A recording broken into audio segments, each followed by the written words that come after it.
बिस्मिल्लाहिर्रहमानिर्रहीम, अस्सलाम वालेकुम। मैं हूं ईसा नकवी। एक इंतहाई अहम ख़बर, वो ख़बर जो एक्सपेक्ट भी की जा रही थी, जिसकी तवक्को भी थी, और मैं उसका तज़किरा अपनी 2 रोज़ पहले जो वीडियो की थी उसमें मैं तज़किरा कर चुका हूं कि चीन के साथ अमेरिका ने जो एक नई टसल, एक नया महाज़ खोला है, सफ़ारती महाज़, जिसमें अमेरिका ने यह फ़ैसला किया कि ह्यूस्टन में चाइनीज़ सफ़ारत खाना, जो चाइनीज़ कौंसल खाना है, उसको 72 घंटे के अंदर अंदर बंद करने का हुक्म दिया, और उनको आज के रोज़ यानी जुमे के रोज़ तक का टाइम दिया गया था।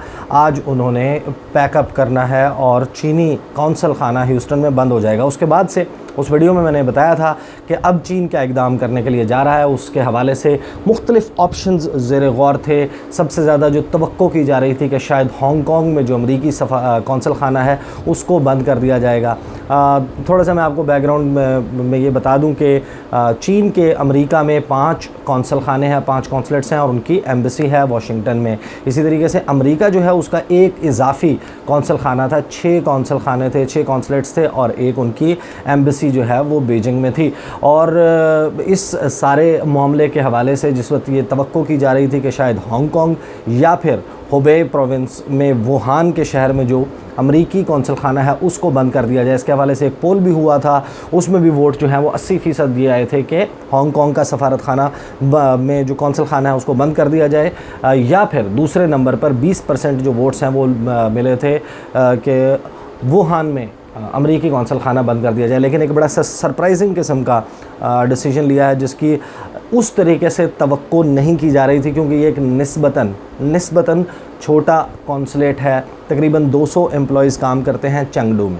चेंगडू जो है वो सिचुआन प्रोविंस है, सूबा है चीन का। इसको आप जनूब मगरबी चीन, जो कि तकरीबन ये एरिया है वो बॉर्डर करता है या करीब पड़ता है भूटान, भारत और तिब्बत से, ये वो, और नेपाल भी कह सकते हैं, क्योंकि उसी की एक्सटेंशन में आ जाता है, क्योंकि उसके बाद आगे के इलाके में अमेरिका का कोई सफ़ारत खाना नहीं है। इसकी अहमियत बहुत ज़्यादा है, और अमेरिका को बहुत इसका नुकसान किस तरीके से होगा वो मैं आपको बता देता हूँ कि अमेरिका तिब्बत के हवाले से उन्होंने अपनी डोनाल्ड ट्रंप की क़यादत में अपनी पॉलिसी जो है वो रिवाइज़ की। तिब्बत का बहुत सारे लोगों को अंदाज़ा होगा 1951 में इसके ये हिस्सा बना चीन का। उस वक्त माओ ज़ेडुंग की क़यादत में चीन जो है वो नया जो है वो इस मौजूदा शक्ल में मार्ज़ वजूद में आया था। और उसके बाद जिस वक्त तिब्बत का रीजन है उसके हवाले से अमेरिका की, इंडिया की पॉलिसी हमेशा चाइना की पॉलिसी के ख़िलाफ़ रही है। बल्कि जो 14th दलाई लामा है वो भी उनको कह सकते हैं कि वो एक पॉलिटिकल अज़ाइलम है उनका, इंडिया में वो वहाँ पर होते हैं, वो ट्रैवल करते हैं, उनको बारहा बुलाया गया है अमेरिका, और उनकी हिमायत अमेरिका की जानिब से की जाती है। और अमेरिका चीन के मुख्तलिफ़ इलाकों जहाँ पर उसकी पॉलिसी से डिफ़र करता है, उसमें सिंकियांग का सूबा शामिल है, उसमें तिब्बत का ऑटोनमस रीजन शामिल है, उसमें ताइवान का और हांगकांग का। ये 4 मेन मसाइल हैं जो कि जिनकी इलाकाई तनाज़ात हैं, जिनके सरहदी तनाज़ात हैं, जिनमें अमेरिका जो सेंट्रल चाइना है, जो कम्युनिस्ट पार्टी ऑफ चाइना है, उसकी पॉलिसी के बिल्कुल अगेंस्ट पॉलिसी रखता है। और इसी तरीके से जो समुद्री इलाका है उसमें साउथ चाइना सी है। अब ये जो चेंगडू का कौंसल खाना है ये बेसिकली अमेरिका के लिए इसलिए बहुत ज़्यादा इंपॉर्टेंट था, अगरचे इसके 200 के करीब यहाँ पर सफ़ारती अमला मौजूद था, जो कि बहुत ज़्यादा नहीं है दीगर कौंसल खानों की निस्बत। और कुछ लोग इसके हवाले से ये कह रहे हैं कि शायद ये उस स्केल का रिस्पांस नहीं है चाइना की तरफ से। लेकिन इस बात की जो स्ट्रेटेजिक अहमियत है उसको समझें कि जो जनवरी का इनका रेजोल्यूशन पास हुई थी अमेरिका की जानिब से, तिब्बत की सपोर्ट के हवाले से एक एक्ट पास हुआ था यूएस कांग्रेस से, जिसमें उन्होंने अपना रिवाइज़ किया था अपना जो सपोर्ट है तिब्बत के हवाले से। उधर दलाई लामा की जो इनकारनेशन होती है उसको रीबर्थ उसमें तसव्वुर किया जाता है, और जो नए दलाई लामा की नामज़दगी है उसके हवाले से अमेरिका ने ये कहा था कि हम चीन का इसके हवाले से, और कम्युनिस्ट पार्टी ऑफ चाइना, उसको इस हवाले से कोई फ़ैसला नहीं करने देंगे, उसको तस्लीम नहीं करेंगे। और उसी एक्ट, उसी रेजोल्यूशन के ज़रिए बाउंड किया था अमरीकी जो मुख्तलिफ़ इदारे हैं उनको कि वो इस हवाले से जो भी स्टेप लिए जा सकते हैं वो लें। उसके बाद ही ये फ़ैसला बाकायदा किया गया था और अनाउंस किया गया था अमरीकी हुकूमत की तरफ से कि अगर आज के बाद कोई भी चीनी कौंसल खाना नया खोलने की बात चीन करता है अमेरिका में, वो उस वक्त तक नहीं होगा जब तक चीन अमेरिका को तिब्बत में कौंसल खाना खोलने की इजाज़त नहीं देता। और ये जो चेंगडू का कौंसल खाना है ये तिब्बत के रीजन को भी कवर करता था, तिब्बत के हवाले से भी जितने मामला था उनको देखता था। और उस कौंसल खाने को बंद कर दिया है, बंद करने का फ़ैसला किया है। मंडे तक जो है वो इम्प्लीमेंट हो जाएगा, सोमवार के रोज़ तक। और ज़ाहिर है कि ये एक बड़ा सेटबैक है अमेरिका के लिए, जो ये चाहता था कि उसको तिब्बत में कौंसल खाना खोलने की इजाज़त मिल जाए। उसका जो दूर का कौंसल खाना है जो कि सिचुआन प्रोविंस में मौजूद है, चेंगडू के शहर में, वहाँ पर जो कौंसल खाना है उसको भी बंद कर दिया। तो बाकायदा अमेरिका की, क्योंकि सफारत खाना जो है या कौंसल खाना होता है किसी भी मुल्क का, वो वहाँ पर उस मुल्क की आँख कान नाक के तौर पर ऑपरेट करता है। उनका जो है वो उस सारे इलाके में एज अ डिप्लोमेट जब आप मौजूद होते हैं तो आपको वियना कन्वेंशन के तहत बहुत सारे जो है आपको हकूक़ हासिल होते हैं। आप वहाँ पर लोगों के साथ इंटरेक्ट कर सकते हैं, लोगों को बुलाकर उनसे मिल सकते हैं, आप फ्रीली मूव करते हैं, आप वहाँ पर बहुत सारी ऐसी एक्टिविटीज़ कर सकते हैं जो कि आपके मुल्क की पॉलिसी को वहाँ पर फ़ायदा पहुँचा सके। अब कुजा ये कि उनको वहाँ पर तिब्बत में जगह मिलती अमरीकियों को, अमेरिका को तिब्बत से मज़ीद दूर कर दिया गया है चेंगडू का सफारत खाना बंद करने का ऐलान करके। इसके हवाले से जो बयान चीनी फ़ॉरेन मिनिस्ट्री ने जारी किया है वो, मैं अगरचे डिप्लोमेटिक लैंग्वेज में है लेकिन वो उसको पढ़ना बहुत ज़रूरी है। बहुत सारे लोग जो हैं उनकी नज़र से शायद ये अब तक गुज़र चुका हो, लेकिन बहुत सारे लोग हैं जिनको इल्म में ये नहीं होगा। इसमें जो चाइनीज़ फ़ॉरेन मिनिस्ट्री है वो कहती है कि ऑन द मॉर्निंग ऑफ 24 जुलाई 24 जुलाई की सुबह the ministry of foreign affairs of China informed the US Embassy in China of its decision to withdraw its consent for the establishment and operation of the US Consulate General in Chengdu।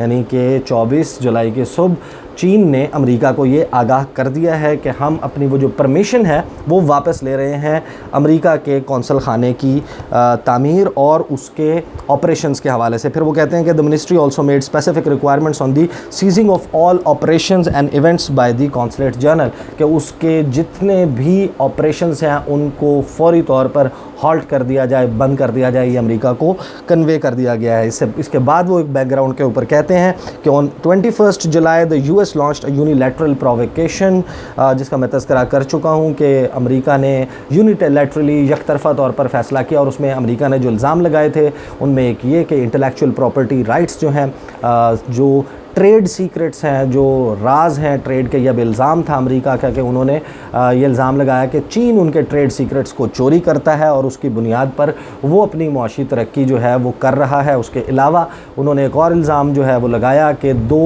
ऐसे लोग जिनको गिरफ़्तार किया गया America में, वो उन laboratories से डाटा चुरा रहे थे जो कि बड़ा एक्टिवली काम कर रहे थे कोरोना वायरस की वैक्सीन बनाने के हवाले से, और उनका ताल्लुक़ चीन के साथ जोड़ा गया।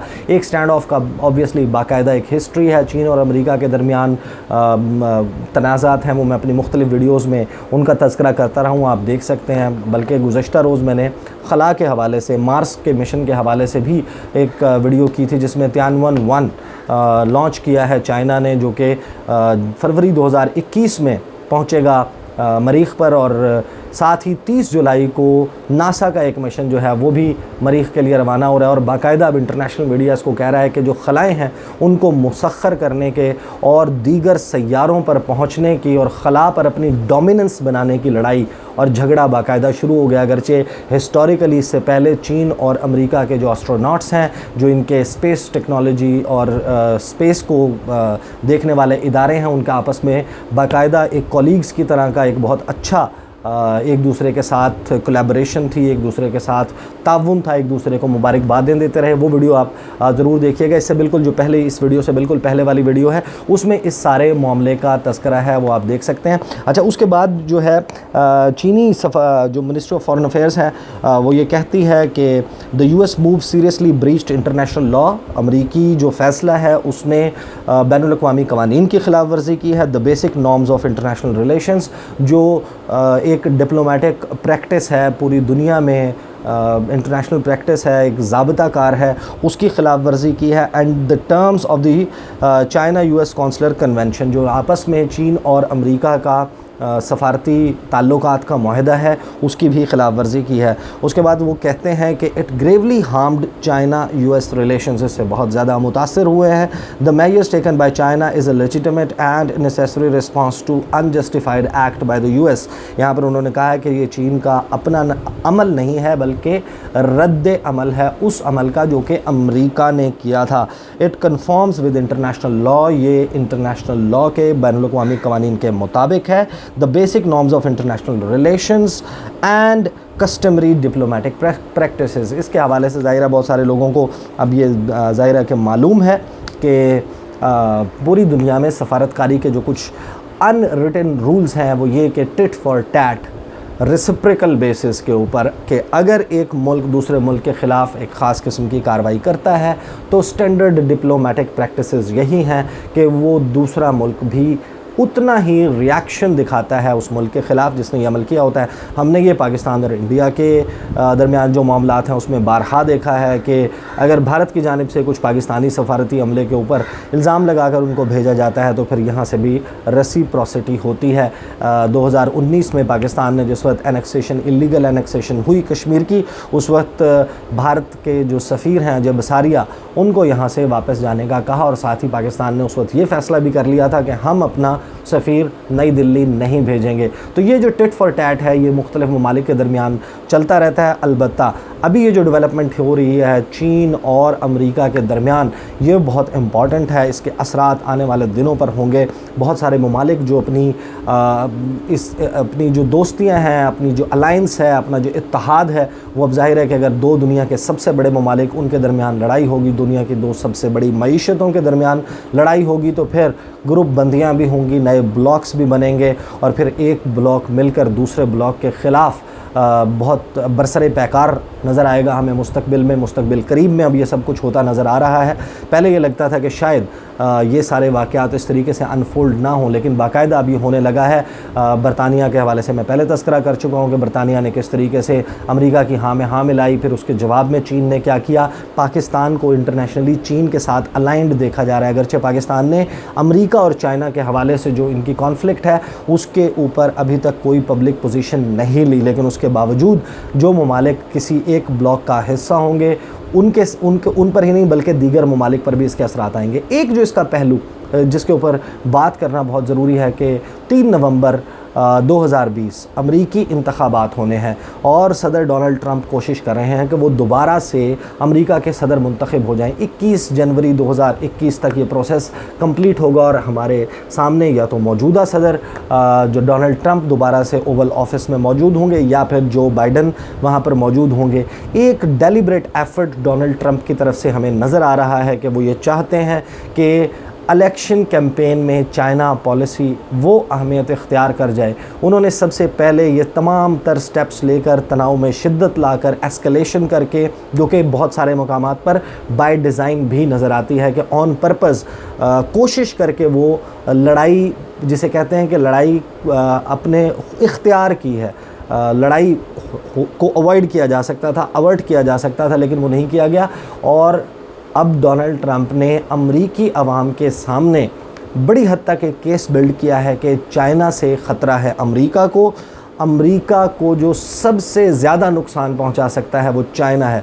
अब ये बावर कराने के बाद साथ ही वो ये भी बावर करा रहे हैं मुसलसल, और ये इलेक्शन का मुहिम, और आप इसको एक इलेक्शन स्टंट भी समझ सकते हैं कि वो ये साबित करने की कोशिश कर रहे हैं कि अगर इस मामले में कोई सेवियर है और चाइना को कोई कन्फ्रंट कर सकता है तो वो डोनाल्ड ट्रंप है। क्योंकि जो बाइडन की जो स्टेटमेंट्स हैं, जो पॉलिसी है, वो हमें थोड़ी सी डिफरेंट नज़र आती है। तो बाकायदा इसको एक इलेक्शन कैंपेन भी तस्वुर किया जा रहा है कि अमेरिका में जो इंतखाबात 3 नवंबर 2020 को होने हैं, नए सदारती इंतखाबात, उनको बाकायदा ये रंग दिया जा रहा है। और चीन के हवाले से जो रिपब्लिकन्स एंड डेमोक्रेट्स हैं उनकी पॉलिसी क्या होगी, चीन के हवाले से वो भी मैटर करेगा। और बहुत सारे लोग शायद उनकी चाइना पॉलिसी से मरगूब होकर या उससे मुतनफ़र होकर भी अपना हक़ के रायदही इस्तेमाल करें। इंतहाई इंपॉर्टेंट डेवलपमेंट है, सिचुएशन अभी डेवलपिंग है, इसके ऊपर बात करते रहेंगे। जैसे ही मज़ीद इसके ऊपर कोई नई डेवलपमेंट होती है, अगली वीडियो में आपसे मुलाकात होगी। मुझे इजाज़त दीजिए, अल्लाह हाफ़िज़।